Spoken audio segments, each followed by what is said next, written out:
অষ্টম শ্রেণী বাংলা। আজ একটা গল্প তোমাদের পাঠ করে শোনাব। গল্পটা হচ্ছে অদ্ভুত আতিথেয়তা। আতিথেয়তা কথার অর্থ হলো অতিথির সেবা। তাহলে অতিথির সেবা, অদ্ভুত অতিথিদের সেবা মানে একটা গল্প আমরা পাঠ করতে চলেছি, যেটা লিখেছেন ঈশ্বরচন্দ্র বিদ্যাসাগর। এই গল্পটি আখ্যান মঞ্জুরি থেকে তুলে নেওয়া হয়েছে। আখ্যান মঞ্জুরি একটা গ্রন্থ, সেই গ্রন্থ থেকে তুলে নেওয়া হয়েছে।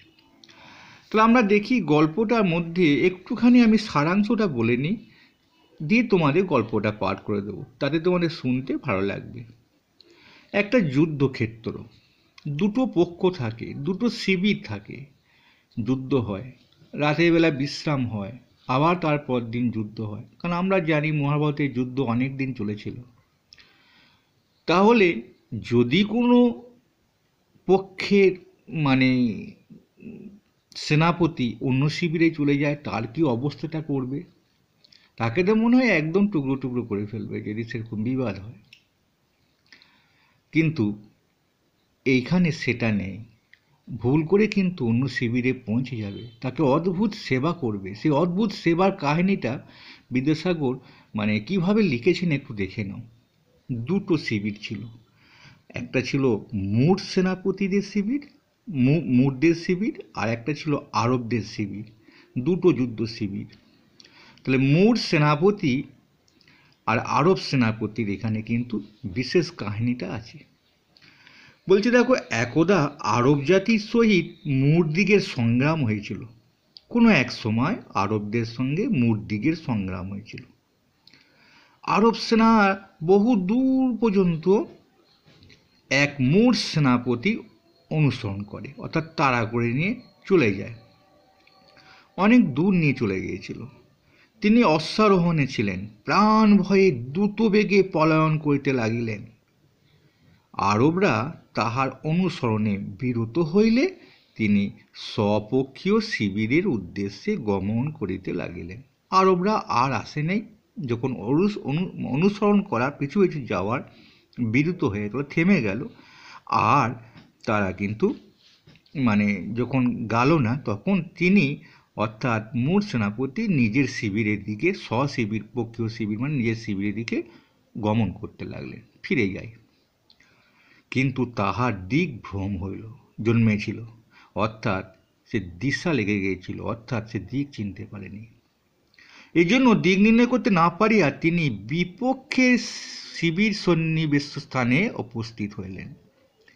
তার বিপক্ষে শিবির সন্নিবেশ স্থানে, তার শিবিরের স্থানে গিয়ে উপস্থিত হইল। তিনি বুঝতে পেরেছেন এটা বিপক্ষের শিবির। সে সময় তিনি এত ক্লান্ত ছিলেন, এরূপ ক্লান্ত হয়ে পড়েছিলেন যে তা কোনো ক্রমেই অশ্বপৃষ্ঠে গমন করিতে পারেন না, আর ঘোড়ার পিঠে চেপে থাকতে পারছেন না। একদম ক্লান্ত হয়ে অত মাথা গুঁজে সেই ঘোড়ার পিঠের উপরেই তিনি বসে আছেন। কিছুক্ষণ পর তিনি আরব সেনাপতি পটমণ্ডপ দ্বারে উপস্থিত হইয়া আশ্রয় প্রার্থনা করিলেন। চিন্তা করো, কাদের পটমণ্ডপ দ্বারে গেল? অর্থাৎ পটমণ্ডপ দ্বার হচ্ছে যুদ্ধের শিবিরের যে একটা দ্বার থাকে, সেখানে পাহারাদার থাকে, সেখানে গিয়ে আশ্রয় প্রার্থনা করলেন। আতিথেয় বিষয়ে পৃথিবীতে কোনো জাতির আরব দিকের তুল্য নয়। এরা আরবরা না খুব অতিথিদের সেবা করতে পারে, কোনো রকম তুলনা পাওয়া যাবে না অন্য কোনো জাতির সঙ্গে। কেহ আতিথিভাবে আরব দিকে আলয়ে উপস্থিত হইলে তাহা সাধ্য অনুসারে পরিচর্যা করেন। সে ব্যক্তি শত্রু হইলেও অনুমাত্র অনাদর বা বিদ্বেষ প্রদর্শন বা বিপক্ষতাচারণ করে না। কথাগুলো ভালোই দিয়েছি। অনুমাত্র পদার্থে ক্ষুদ্রতম করা একটু মাত্র অনাদর, বিদ্বেষ প্রদর্শন বা বিপক্ষতাচারণ করে না। কোনো রকম খারাপ আক্ষেপে বুঝলাম খারাপ ব্যবহার দেখায় না যদি কেউ পৌঁছে যায়। আরব সেনাপতি তৎক্ষণাৎ প্রার্থিত আশ্রয় প্রদান করলেন, অর্থাৎ প্রার্থিত ব্যক্তিকে আশ্রয় প্রদান করলেন। এসো। তাহাকে নিতান্ত ক্লান্ত ও খুদ পিপাসা একান্ত অভিভূত হইয়া দেখিয়া আহারের দিক উদ্যোগ করিয়া দিলেন। বলে, তুমি খুব ক্ষুধার্ত, পিপাসা পেয়েছে তোমার, ক্লান্ত তুমি, আমাদের আহার গ্রহণ উদ্যোগের জন্য ব্যবস্থা করে দিলেন।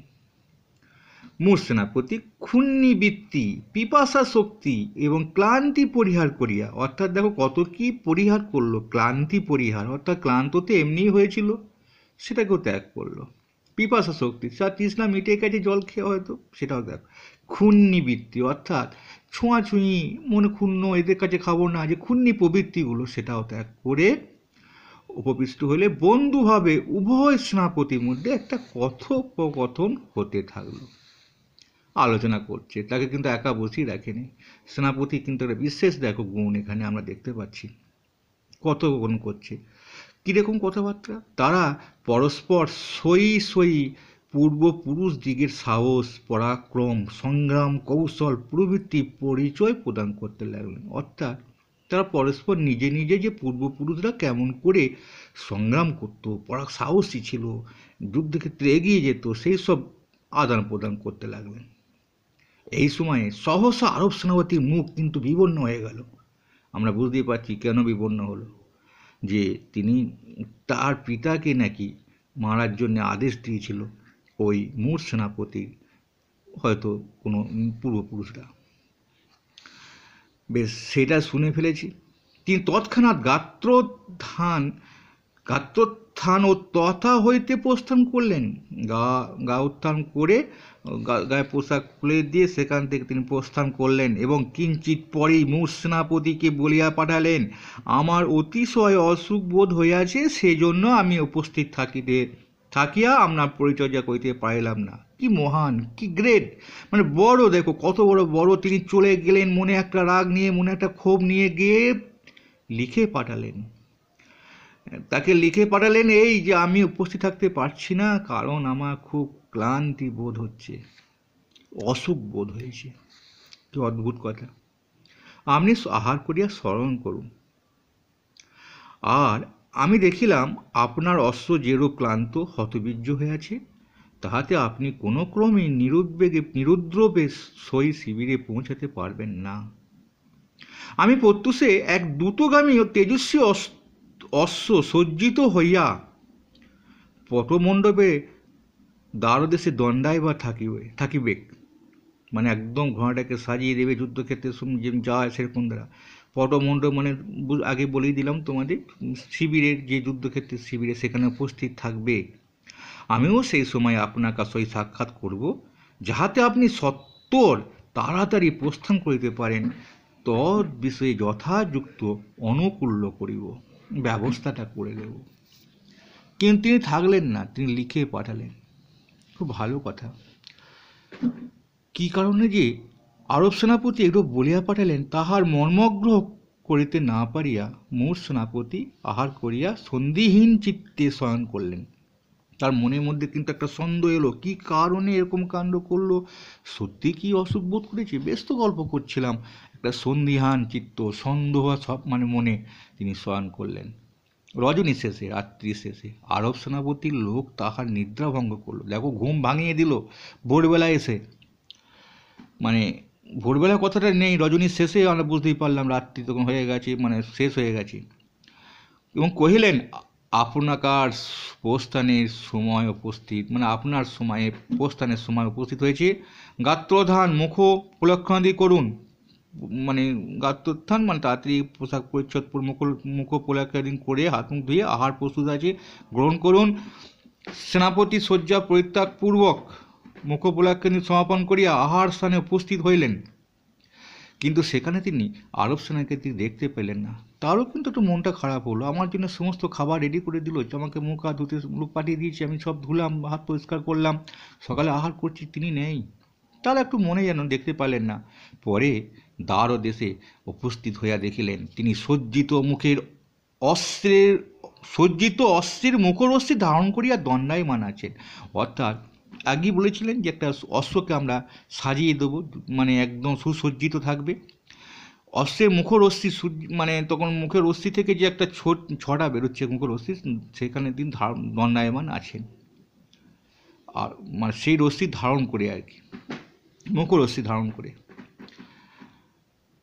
আরব সেনাপতি দর্শন মাত্র টাকায় যখন গেল আর কি, দর্শন মাত্র মানে সাদর সম্ভাষণ করলো মোর সেনাপতিকে, অশ্বপৃষ্ঠে আরোহণ করিয়ে দিল চাপুন অস্ত্রের ওপর, এবং বললেন, আপনি সত্বর প্রস্থান করুন। এই বিপক্ষ শিবির মধ্যে এই বিপক্ষ শিবিরের মধ্যে আমার অপেক্ষা আপনার বা আপনার কার্ডটাই এখানে আপনার ধরে নেবে সবসময়, আপনার ঘোরতর বিপক্ষ আর কেউ নেই, মানে আমার চেয়ে আর কেউ মানে বিপক্ষ কিন্তু আর কেউ নেই। গত রজনীতে যৎকালে যে সময়ে আমরা উভয়ের মধ্যে এক আসনে বসে অশ্ববিধ কথোপকথন করছিলাম, নিজে নিজে আমরা পূর্বপুরুষদের কাহিনী বৃত্তান্ত করছিলাম, আমার পিতার প্রাণ হত্যার নির্দেশ করিয়াছিলেন। তখন কিন্তু সে বুঝতে পেরেছিল আমি শোভন মাত্র বৈর সাধন বাসনায় বশবর্তী হইয়া, মানে শত্রুতা করবো আর কি, বৈর সাধন মানে শত্রুতা করার মনোভাব নিয়ে আমি সেখানে মানে শত্রুতা সুলভ মনোভাব নিয়ে বাসনা বশবর্তী হইয়া মানে প্রতিহিংসা করবো আর কি, বারংবার এই শপথ প্রতিজ্ঞা করিয়াছি। সূর্য উদয় হইলেই প্রাণপণে পিতৃহন্তার হত্যা নয়, মনে রাখবেন, হন্তার হয়তো জপালা আকারে হত্যা হতো, তা প্রাণবদে প্রবৃত্ত হইব, প্রাণবধ সাধনে প্রবৃত্ত হইব, অর্থাৎ সূর্য উঠলেই তোমাকে আমি মারবো, আমি প্রতিজ্ঞা করেছি রাতে। আর প্রতিজ্ঞা আরবরা যেটা করে সেটাই কিন্তু রাখার চেষ্টা করে। এখনো পর্যন্ত সূর্যের উদয় হয়নি, কিন্তু উদয়ে অধিক বিলম্ব নেই। আপনি সত্বর প্রস্থান করুন। আমাদের জাতি ধর্ম এই প্রাণন্ত ও সর্বশান্ত হলো, অর্থাৎ প্রাণ চলে গেল, সর্বস্ব চলে গেল, সর্বশান্ত হয়ে গেল, আমরা অতিথি কোনো অনিষ্ট চিন্তা করি না। কিন্তু আমার এই পটমণ্ডপ হইতে বহির্গত হইলেই আপনার অতিথি ভাব অবগত হইবে, অর্থাৎ আর অতিথি থাকবেন না। সেই মুহূর্ত অবধি আপনি স্থির জানিবেন, আপনাকার কথাটা আবার আছে, আপনার প্রাণ সংহারে নিমিত্ত প্রাণপণে যত্ন অশেষ চেষ্টা পাইব। অর্থাৎ তোমাকে যতক্ষণ পর্যন্ত অতিথি থাকবে ততক্ষণ পর্যন্ত তোমার প্রাণ সংহারে নিমিত্ত প্রাণপণে তোমাকে বাঁচানোর চেষ্টা করব। এই যে অপর অস্ত্র সজ্জিত হইয়া দণ্ডায়মান আছে দেখিতেছেন, সূর্য উদয় হইবা মাত্র আমি উহাতে আরোহণ করিয়া বিপক্ষকে আপনার অনুসরণে পবিত্র হইব, আপনাকার অনুসরণে পবিত্র, অর্থাৎ আপনাকে আমি পিছু পিছু তাড়া করব। কিন্তু আমি আপনাকে যে অস্ত্র দিয়েছি সে কিন্তু খুব দুর্বল নয়, আমার অস্ত্র অপেক্ষা অনেক কিন্তু হীন নয়, অনেক মানে দুর্বল নয়। যদি উহা দ্রুতবেগে গরম করতে পারে তাহলেই আমাদের উভয়ের প্রাণ রক্ষার সম্ভাবনা। অর্থাৎ যদি এই অস্ত্রটা আমার অপেক্ষা অনেক, আমার যে অস্ত্রটা আছে, তোমাকে যে অস্ত্রটা আমি দিলাম সেটা আমার চেয়ে কিন্তু ও কম নয়, মানে ভালো, তার চেয়েও অনেক ভালো। যে দ্রুত গমন করতে পারো তবেই কিন্তু উভয়ে প্রাণ রক্ষা সম্ভব। কথাটা কেন বললো? হয়তো প্রতিজ্ঞা রাখবে, যুদ্ধ করবে, তার বদলা নেওয়ার চেষ্টা করবে, বৈর সাধন করার চেষ্টা করবে। তাই বলছে যদি দ্রুত চলে যাও তাহলে কিন্তু উভয়ের মধ্যে আর যুদ্ধ হবে না, সংগ্রাম হবে না, তাহলে সেও মরবে না, আমিও মরবো না। উভয়ের মধ্যে একটা প্রাণ সংহারে, একটা প্রাণ রক্ষার একটা সম্ভাবনা থাকবে যদি সে দ্রুত চলে যেতে পারে। এই বলি আরব সেনাপতি সাদর সম্ভাষণ করমর্দন পূর্বক তাহাকে বিদায় দিলেন। দেখো তখনও কিন্তু সাদর সম্ভাষণ করছে, করমর্দন করছে। তিনি তৎক্ষণাৎ প্রস্থান করিলেন। আরব সেনাপতিও সূর্য দর্শন মাত্র অশ্বে আরোহণ করিয়া তদীয় অনুসরণে প্রবৃত্ত হইলেন, সেই পথেই কিন্তু অনুসরণ করে চললেন। মোর সেনাপতি কতিপয় মুহূর্ত পূর্বে প্রস্থান করিয়াছিলেন, কিছুক্ষণ আগে প্রস্থান করেছিলেন মোর সেনাপতি। তদীয় অশ্ব বিলক্ষণ ও সবল দ্রুতগামী, যদিও তার অশ্ব খুবই সবল এবং দ্রুতগামী, সেই জন্য তিনি নির্বিঘ্নে স্বপক্ষীয় শিবির সন্নিবেশ স্থানে উপস্থিত হইলেন। আরব সেনাপতি সবিশেষ যত্ন নিরাতিশয় আগ্রহ সহকারে তাহার অনুসরণ করিতেছিলেন। দেখো কি ভাষাটা লেখক এখানে দিল, সবিশেষ যত্ন, খুব যত্ন সহকারে সে যাতে তাদের পৌঁছাতে পারে, কোনো ঝামেলা না হয়, ঝঞ্ঝাট না হয়, তাকে যত্ন কিন্তু পেছন থেকে রেখেছিল। এবং নিরাতিশয় অর্থাৎ মানে অতিশয় আগ্রহ তিনি দেখায়নি, মানে আগ্রহ সহকারে তাকে অনুসরণ করছিল, মন দিয়ে যে আমি তাকে তাড়া করব, মানে অতিশয় মানে আগ্রহ নিয়ে না, নিরাশ আগ্রহ নিয়ে অনুসরণ করিতেছিলেন, যাতে সে সশস্ত্র শিবিরে পৌঁছে গিয়ে প্রাণ রক্ষাটা করতে পারে। কিন্তু তাহাকে সপক্ষ শিবিরে প্রবিষ্ট হতে দেখিয়া এবং অতঃপর তার বৈর সাধন সংকল্প সফল হইবার সম্ভাবনা বুঝিতে নাই পারিয়া নিজের শিবিরে প্রতিগমন করলেন, স্বশিবিরে প্রতিগমন করলেন। কেন? বুঝতে পারছো গল্পটা? তিনি দেখলেন, তিনি তো আগেই বুঝতে পেরেছিলেন যে না, তার সঙ্গে যুদ্ধ করবো না। তাকে দেখুন এখানে ভাষাটা দিয়েছে অতিশয়, মানে কোনো অতিশয় আগ্রহ না দেখে আলো, মানে তাকে যে মারবো এবং তাকে যত্ন সহকারে পৌঁছে দেওয়ার চেষ্টা করেছিল। দিয়ে লেখক এখানে শেষ করলো, কিন্তু এখানে লিখলো বৈর সাধন সংকল্প সফল হবার সম্ভাবনা নেই। তিনি চেষ্টাই করেননি তা সফল হবেন কী করে, মানে চেষ্টা করেছেন শুধুমাত্র তাকে যত্ন সহকারে পৌঁছে দেওয়ার জন্য। সেটাই তো দেখলাম আমরা। যাক, খুব ভালো গল্প, ভালো লাগলো। অবশ্যই লাইক করবে। আবার দেখা হবে উত্তরের ভিডিওতে।